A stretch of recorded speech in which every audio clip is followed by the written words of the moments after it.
The Snow Queen. In a large city lived a little boy named Kay and a little girl named Gerda. They played together in the summertime in the fields, and when the snow began to fly, they got their sleds and went skimming down the hills.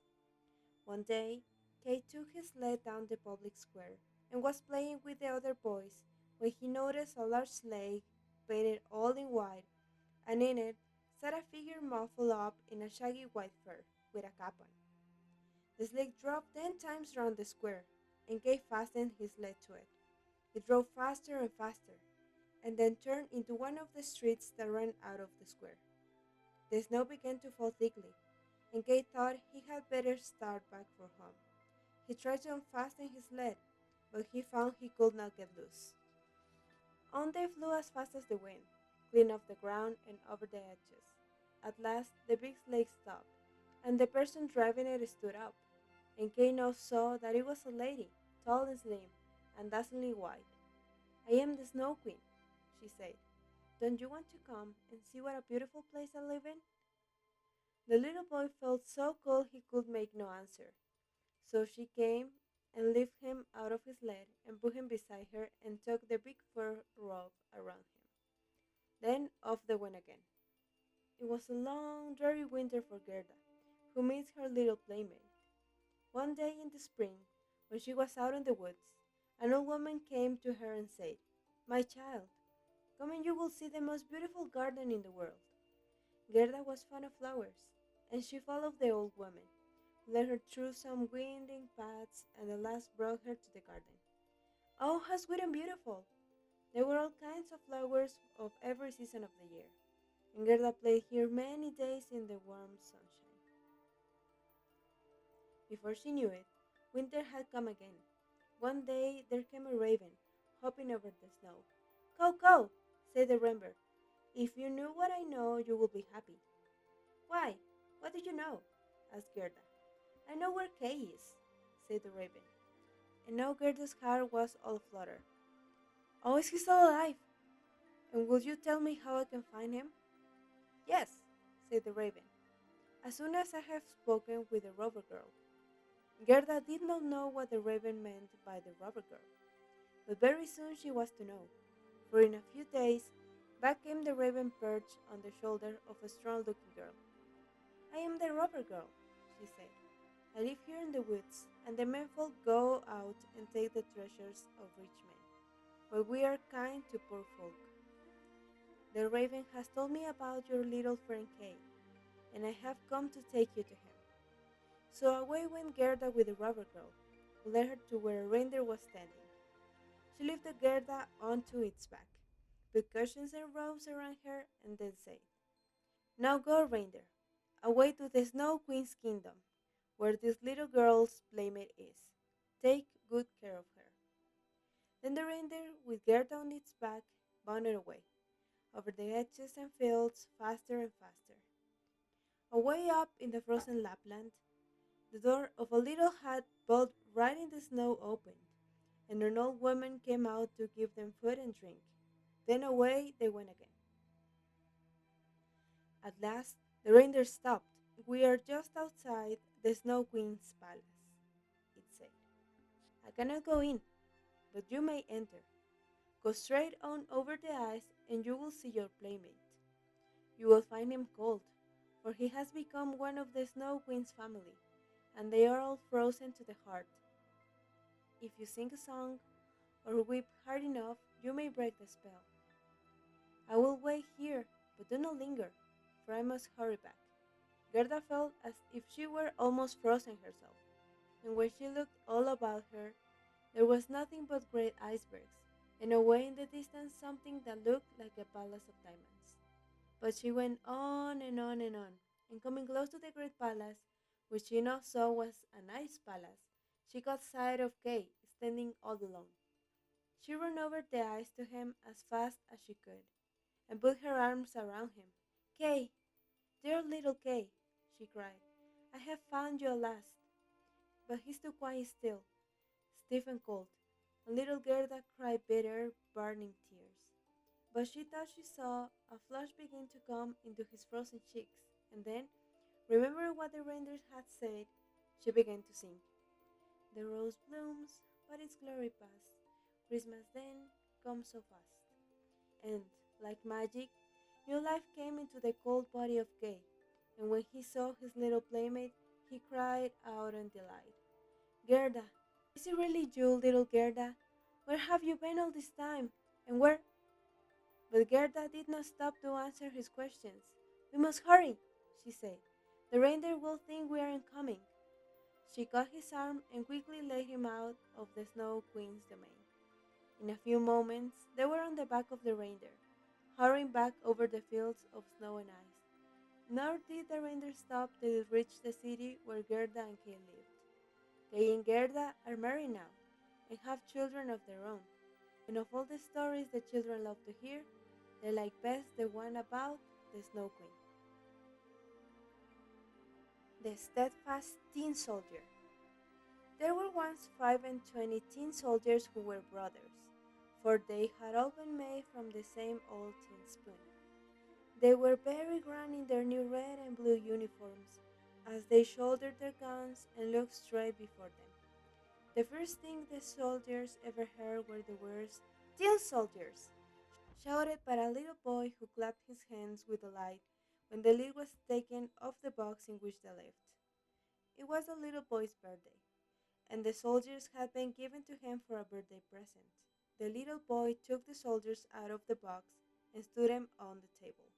They were exactly alike, except one, who had only one leg.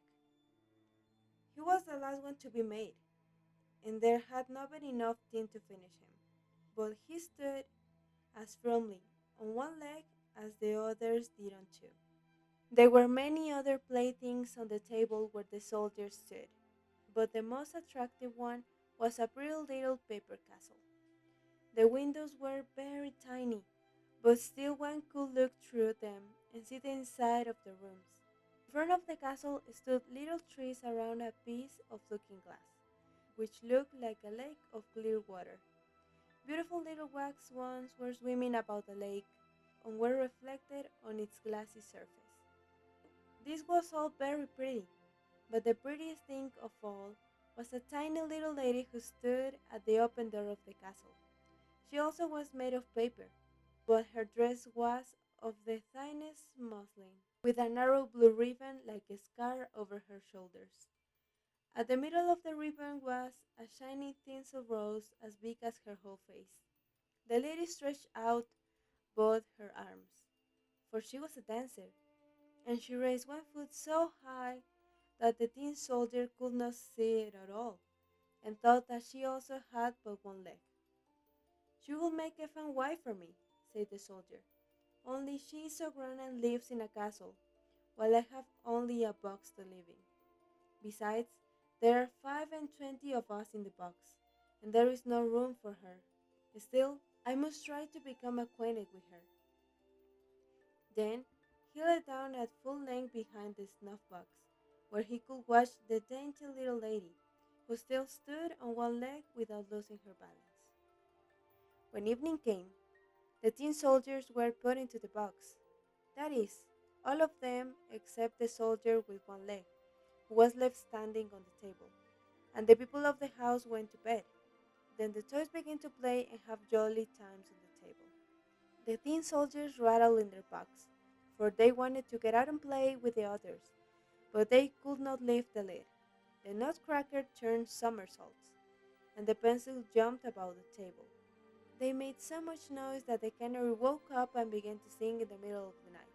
Only the tin soldier and the dancer remained in their places. She stretched out both her arms and stood on tiptoe as firmly as he did on his one leg. He never turned his eyes from her, even for a single moment. The clock struck 12. Up flew the lid of the snuff box, but there was no snuff in it, for it was not a real snuff box, but only the house of a goblin named Jack in the Box. The goblin looked very fierce and said, "Tin soldier, keep your eyes to yourself." The tin soldier pretended not to hear him, and that made the goblin very angry. He snapped his teeth and said, "Only wait till tomorrow. Then you'll see." The next morning the children put the tin soldier in the window, No one knows whether it was the goblin or the wind that did it, but it is certain that the soldier fell from the third-story window of the street below. It was a terrible fall.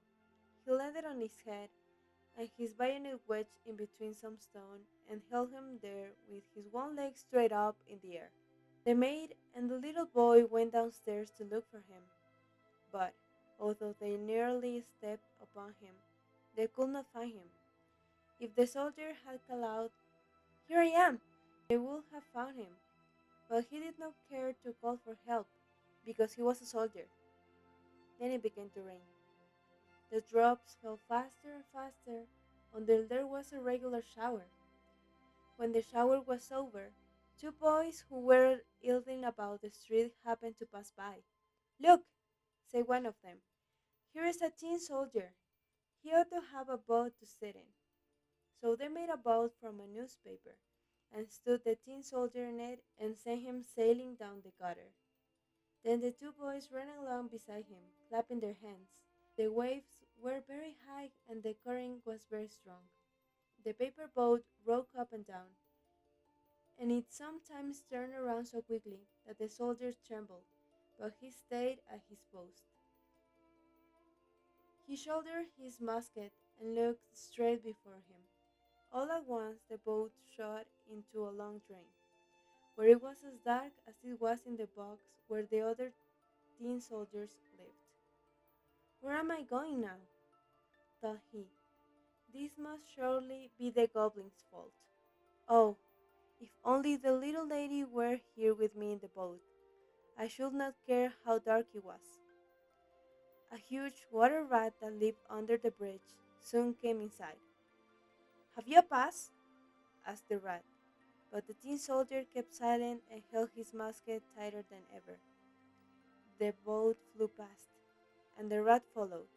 How he gnashed his teeth and called out to the wood shavings on the straw, "Stop him! Stop him! He has not paid his toll or shown his pass."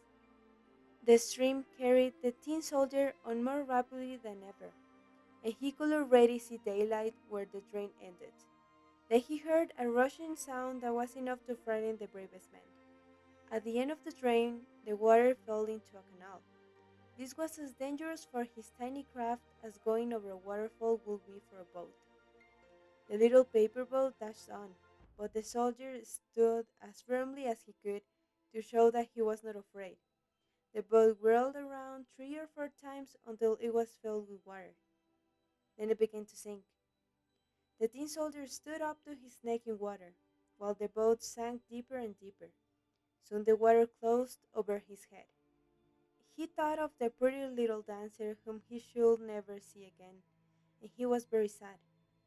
Then the paper boat became soft and was torn to pieces. The soldier dropped down deeper into the water, but was at once swallowed by a huge fish. Oh, how dark it was inside the fish! It was even darker than it was in the drain, and there was no room for him to move. But the tin soldier kept his courage and lay at full length with his gun on his shoulder. The fish swam about, making the most fearful movements, but at last it became quite still. Then a flash of lightning seemed to dart through him. Daylight appeared, and a voice called out, "As I am alive, the tin soldier!" The fish had been caught, taken to the market, and sold to the cook, who took him to the kitchen and cut him open with a large knife. She picked up the soldier, held him by the waist between her thumb and finger, and carried him into another room where everybody was surprised to see this wonderful soldier who had traveled about inside a fish, but he was not at all proud. They put him on the table. What curious things happen in the world! The soldier was in the very same room in which he had been before. He saw the same children and the same toys stood on the table, and there was the same castle with the pretty little dancer. She was still standing on one foot and holding up the other. She was as firm, as faithful as he was. He was almost moved to tears. He looked amazed at her, and she looked at him, but they said nothing. Then one of the little boys took up the tin soldier and threw him into the stove. He gave no reason for doing this, so it must have been the fault of the goblin. The flames gathered around him, and the heat was terrible, but he could not tell whether the heat came from the fire or from love. His bright red and blue colors were gone, but whether that had happened on his travels or had been caused by sorrow, no one could say. He looked at the little lady and she looked at him. He felt himself melting away, but still he stood there with his gun on his shoulder. Suddenly, the door of the room opened, and the wind caught up the dancer and whirled her right into the stove beside the tin soldier. Instantly, she was caught up by the flames and it was gone. The tin soldier melted down to a lump, and the next morning when the maid took out the ashes, she found them in the shape of a little tin heart. Nothing remained of the dancer but the tinsel rose, and that was burned as black as a coal. The Wild Swans. There once lived a king who had 11 sons and a beautiful daughter named Elisa. The 11 princes and the princess, Elisa, were very happy till their mother died. Then the king married a wicked woman who turned the 11 boys into wild swans. Elisa did not know what had become of them, and she wandered about very sad of heart. One day, when she was on a little hill overlooking the ocean, she saw 11 swans flying toward her over the sea. Just as the sun went down, they dropped to the ground beside her. Their feathers fell off, and behold, there stood her 11 brothers. "Oh, now we can always be together," cried Elisa. But the oldest brother shook his head. "No," he said, "our wicked stepmother has bewitched us, and we must stay swans as long as the sun shines. But every night, at sundown, we come men again. We do not live here, but far over the sea. Take me with you," begged the princess. So they made a great net of young willows and rushes. When morning came, and they had become swans again, they took the net with their beaks and carried the girl away over the sea. Toward evening, a fearful storm arose, with lightning and thunder. But just before sundown, they reached a rock, and the brothers became men again. The lightning still flashed from the heavens, but the Princess Elisa was not afraid, for her brothers joined hands around the rock, and she felt quite safe. Next morning, her swan brothers carried her off to a beautiful country, and there she fell fast asleep. She dreamed that a fairy came to her and told her that she could break the spell if she made shears of nettles and threw them over the swans. But she must not speak all the time she was at work. When she awoke, she remembered her dream and set to work. The needles stung her poor hands, but she did not stop for that. When her brothers came that night, they saw her hands all blistered and asked her what had happened, but she said nothing. The next day, the king of that country caught sight of Elisa, and he fell in love with her at once, and asked her to marry him. Elisa looked up into his kind face, but she said nothing. The king pitied her, for he thought she was dumb. Then he took her away to his palace, and there was a splendid wedding. But Elisa was not happy. She wandered into the woods and gathered nettles and worked upon the shirts.